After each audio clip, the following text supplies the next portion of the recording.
नुज़ूल के लिहाज से कुरान करीम की आखिरी आयत क्या है?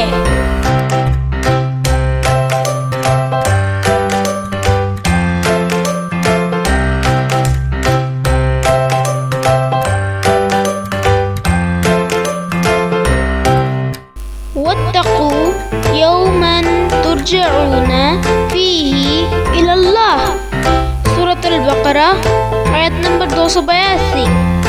तर्जुमा: उस दिन से डरो जिसमें तुम्हें अल्लाह की तरफ लौटाया जाएगा।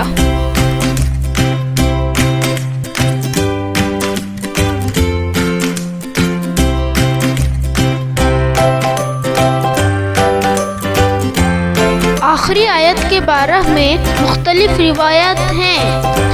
एक मशहूर रिवायत में यह आयत मज़कूर है।